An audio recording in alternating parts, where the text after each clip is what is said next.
We want to talk with you about the books that feed your imagination and the vices that spark your soul. We drink, we curse, we read things. Come sit by us. Expect no judgment, just good times. Welcome to Paper and Vices. Books reviewed, vices indulged. Mature content warning. I am Victoria Papers. And I am Lee Vices. And I am drinking Strawberry Serenity Kombucha, which is alcohol on technicality. I have not been able to get into kombucha. I only like this one. Yeah. They're all gross otherwise. Yeah. It tastes like strawberry juice. What is the name of it? Strawberry what? Strawberry Serenity. There's also a strawberry lemonade that's okay. Let me take that back. There's a strawberry lemonade. But the strawberry has to overpower the kombucha-iness. Otherwise, it tastes fermented and not in the happy way that beer and wine taste fermented. Yeah. But it makes my tummy really happy if I manage to drink 1 or 2 a week. Yeah. I don't know. Maybe I should give it a shot. Like that whole thing about it being good for your digestion isn't bullshit, apparently. Yeah. No, I have a lot of people that swear by it. I've just never been able to, handle the taste of it. Because it's moldy tea? Yeah. That might possibly be it. I don't know. I had a friend that made his own, and I was like, oh, wow. Yeah. Okay.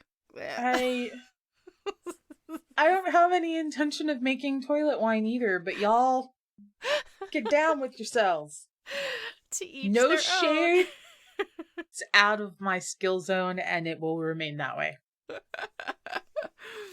Oh, man. Well, I am not drinking anything nearly as good for my digestion. For Christmas, we gave out to some of my husband's people that associates, let's say that, 4 Roses whiskey, or actually it's bourbon. Yeah, and so while he was at the liquor store, I was like, oh, well, I mean, while you're there, if you wanted to grab an extra one for me, I would not be sad about that. And so what was really cool about it... Quality control is important. It is, and I got to test it out, make sure everybody was getting some good shit, because I had not had 4 Roses bourbon before. And it came, since it was a holiday set, it came with these little ice molds that look like fucking roses. So you put the fancy water in there, you stick it in your freezer, and then you get an ice cube that looks like a fucking rose. It's amazing. That is very Disney princess. It is. It's amazing. Next time I see you, I want some. Yes. It will happen. So. Nice. Yes. So, how are you? I am okay. It is officially into the year, and the holidays are officially past, and we have to wake up every day and do shit. Yeah. Sometimes adulthood just comes back and hits you in the face with a 2x4. Oh my god. Yeah, I'm saying you're saying that, and I'm yawning. Ah, man. Yeah. I mean, It's not bad. Don't get me wrong. I love my life. I'm very privileged, etc. But also, if we run out of food in the house, that's my fault. I don't know who entrusted me with this. Right? But I have found myself responsible for acquiring food and toilet paper for myself and 2 other humans. Yeah. And that's made weird. Us adults. Yeah. The brochure was supposed to be all cake whenever you want it, which, you can, but you either have to make the cake or go buy the cake, and then you have to hide the cake from your child. Yeah. Fuck that. It's cake whatever you want. Some restrictions may apply. Welcome to adulthood. It's like that with so many adulthood things. Bedtime. You could go to bed whenever the fuck you want. You may need more sleep, but theoretically you can stay up until 2 a.m. Yes. You're gonna pay for it, but you can. Jesus. There's no refunds. No takes backsies. No, there's no takes backsies. What are you reading to pass the adulthoodness? I found another series on Kindle Unlimited Mm-hmm. that I am really liking and just eating up. So I just started book 3 of the Lord of Stariel series Hmm. by AJ Lancaster. It's 4 books, and it's about this family, this woman named Henrietta. Her nickname is Hedda, and her family has a little bit of magic. She has a little bit more magic than most, and they're connected to the land where their family seat is. And when the old Lord of Stariel dies, a new one is chosen by the land. And she's been Hmm. like the black sheep of the family, performing with a theater troupe in a big city. But she comes back for her dad's funeral, and surprise, surprise, she's chosen as the new lord. Hmm. Hijinks ensue.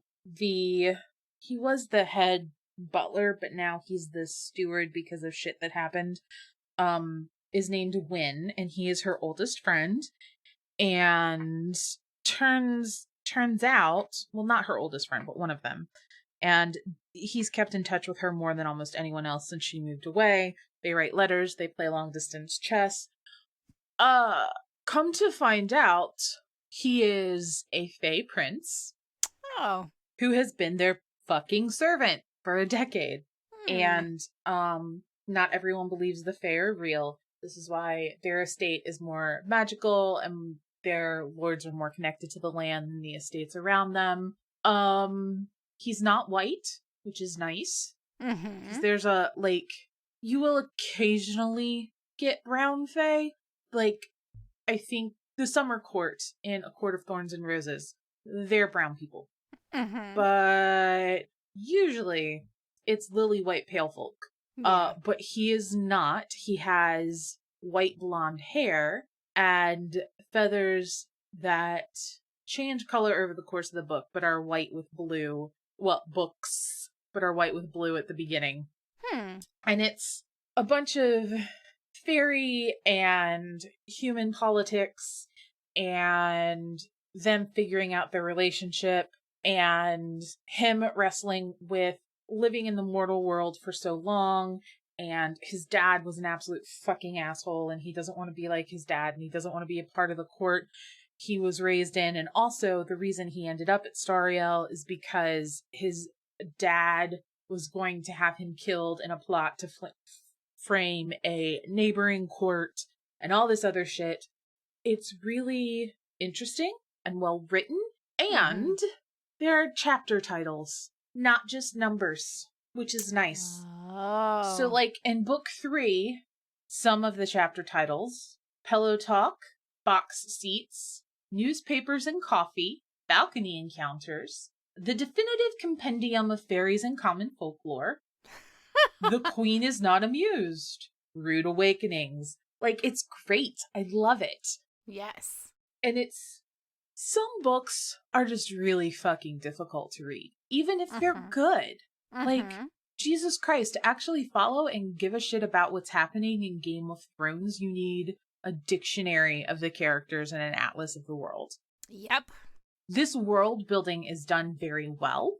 It's very rich. There are plenty of characters, but there's not so many characters that everyone gets lost in the weeds and you stop caring. Like, you give a shit Mm-hmm. about all of the characters, which is Yeah. nice.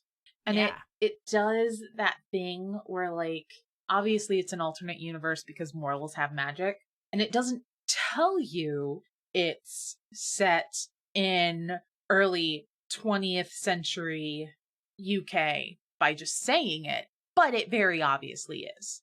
And I Yeah. appreciate that. I love Yeah. it when it just doesn't tell you. You're just like, Yeah. oh yeah, context. This is Yeah. obvious, but not condescending. Yeah. Well, no, it was interesting because as soon as you started talking about the story, I had that question. I was like, well, this seems like it could be set, like, what time period is it set in? So. One of the issues they're having is getting funding to put electricity and a phone through all the houses on the property. Ah, gotcha. Yeah. So is it more, does the author equally divide time between the woman who returns and her fae friend dude, or is it so intertwined, or is it go back and forth? Like how, like what's her focal point there? So the first book is definitely her, and then it gets more intertwined as they go on. I suspect by the end of this book, which I just started, so it's the third. So I'm like a chapter more than halfway through. I suspect by the time we get to the end of this point, it will be completely intertwined. Gotcha. Very cool. I like when authors do that. Yeah, it definitely builds in a natural way. That's good. Yeah. Very cool. Mm-hmm. I picked up actually a book you sent me like beginning to middle of last year. It's called Legendborn. Yes. Yes. Yeah, I forgot I had it, and I was like, let me look at my bookshelf, because, you know, I don't have 20 books like halfway read on my nightstand. And I obviously need something new to read. So, and I found this one, and it's by Tracy Deonn. Hopefully I'm pronouncing that. It's Deonn, which to me says Dion, but anyway. What's really interesting about this book is that, she intertwines like your classic magic story, like, oh, there's this protagonist, and then, you know, oh, come to find out she's got magic or a special sight or special ability. She ties it into the Arthurian legends, and so they tie it back to like the Knights of the Round Table, and there's this whole lineage thing, and there's like different levels of people in this secret society at this college, and it's really cool. Ooh. And so it's interesting because the main character, it's set in North Carolina, which is why when you told me you hadn't read it yet, I was surprised, because I thought you maybe had sent it to me because it was set in North Carolina. So, no, I sent it to you because between 2 book boxes, I got 2 copies. And the reason I haven't read it is because after getting book boxes for a year, my 2BR pile of physical books is just stupid. Yeah. So I lent it to a friend, and now I don't have it, now that I want to read it. Yeah. Well, Yep. I'm halfway through it, Happens. so I'll send it to you. It happens. Yeah, I'll send it back to you so you can read it. So, it's funny, speaking of book boxes, I still have 2 book boxes under my chair for middle of last year. It's nice. from I think it's the Bookish box, the one where you open packages on pages. So like it's a page like 34, you open whatever related bookish item. So anyway. I got the Bridgerton one of that, and it was really cool. It was the first 3 Bridgerton books, which we may have to do a slightly longer episode when we all get done with season 2 of Bridgerton, because there are going to be feelings. Yes. Yeah. Yeah, we'll have to do a Bridgerton episode for sure. When they release that? March 25th is when the second season comes out. Gotcha. Cool. Yeah, I know what I'll be doing. Mm-hmm.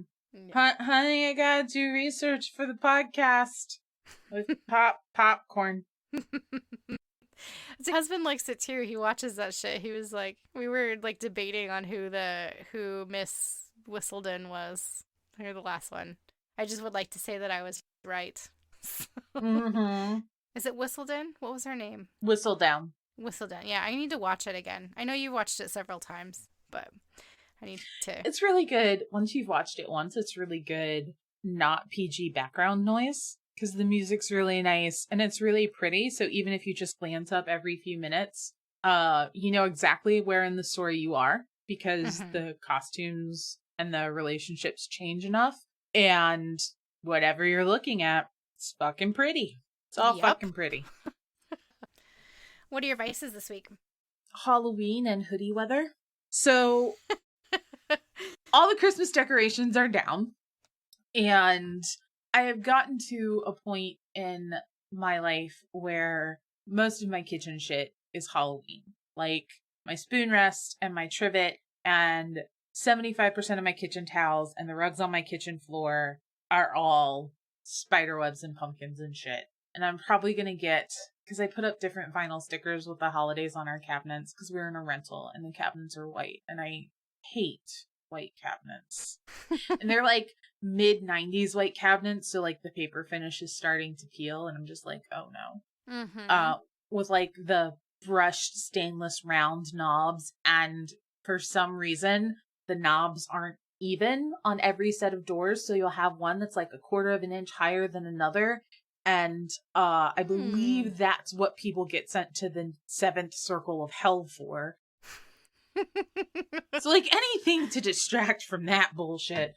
So I'm gonna get some black outline stickers for that, because we did some over Halloween and we really liked them, but they were paper, so they didn't last more than 2 months. And we did glittery snowflakes for Christmas. Those were cool. But yeah, now that Christmas is gone, in general, it's just a good bit of Halloween in our house all year. Yes. And it's nice. Yeah. It's No returned shade to on Christmas. normal. Yeah. It gets its moment. It gets 6 weeks usually. Mm-hmm. But all that shit is put away, and now we burn the pumpkin spice candles until August, when we can buy more. I love how like we're the end of January and your vice is Halloween. That makes me very happy. We inevitably, you're further south than we are, but we're in the South. We're in North Carolina, and we inevitably have like a week in July or August where I'm so over it, and I'm so sad, and I hate the heat and the sunshine so much that I like cover every window, and I crank the AC down and accept that it's gonna be a $30 more expense on my electric bill, and I burn the pumpkin spice candles, and I make pumpkin bread or a pumpkin pie, and, you know, watch Halloween movies because I just cannot. So yeah. Yeah, and I'll make like super chili or some shit, and inevitably my husband's like, it's July. And I'm like, yep, and the AC is set to 67. Deal with it. Grab a sweater. Have some chili. Stop bitching. Yeah. Yeah, I want to be cold enough to need a jacket or to need a hoodie and sweatpants. This is what we're going for today. Yes. If I don't need a hoodie and sweatpants, it's a bad day. And I will just stay home. Like, I don't want to go to Target. I don't want to go to the parking lot. I just home. I'm cold. Thank you. So right now it's still not spring yet, so it's still hoodie weather, which is nice. Yeah. No, I feel like we're still in that, like in Florida. It's, I mean, I'm sure you remember this. Like in the middle of the night, it gets cold enough to where you're like, okay, maybe I need like a little bit of heat. But then by like noon, you're like, turn the AC on. So you're constantly flipping back from like heater to cool, air conditioning. So I don't know. Good times. But anyway. Did I ask you what your vice was this week? No, I don't think I've talked about it yet. No. I am going to go with I mean, you know how I feel, and we've talked about this before on our episodes. I do not like a lot of really hoppy milkshake-ish beers. But there's one that's like a chocolate moo cow something or another. I don't know. It's thick and it's chocolate flavored. And while I do not enjoy just drinking it as a beer, I have recently discovered if you put it over vanilla ice cream and make a float, that is a beer float I could get behind. It is fucking magical. And yeah, I'm sure you'll find it on our social media somewhere because I took pictures of it. So yeah, it's magic. And our friend Valkyrie that we've mentioned a couple times is responsible for that madness. But I was like, no, I don't like that beer, but you put it with vanilla ice cream. Fuck yeah. Like, why have I not thought of this? We should absolutely do that on our next trip, which we just got back at the end of October. We're totally not planning our next one. Nope, not at all. No. Oh man. But yeah. So that's my vice for this week. But we would love to hear from you, what you're reading, what your vices are, any vices you think we should try. You can reach us everywhere on the internet at Paper and Vices. You can reach us via email, lee@paperandvices.com or victoria@paperandvices.com. Business inquiries are business@paperandvices.com. We picked Paper and Vices because nobody else did, and we liked it. Yes. You can also find us on Patreon, patreon.com/ I'm not even going to say it again. You can hear shit that got cut because it's maybe not good to rant about police that much on your public podcast. You can get yourself some stickers or some sparkly pins. Hosting a podcast is not the cheapest thing in the world, and neither is drinking as much as we do. Nope. So any support you want to offer would be lovely, including the support of liking, sharing, rating, leaving a comment in your rating. Those things are so great and so helpful. And like, we have literally paid people hundreds of dollars to do advertising for the podcast, and it doesn't do as much as 5 people leaving a review with a comment. Yes. For real. Yes. So yeah, if you want to find us, we would love to chat with you. For sure. And in the meantime, don't be an asshole, smoke a joint, and take care of yourself. This has been a production of Paper and Vices, LLC.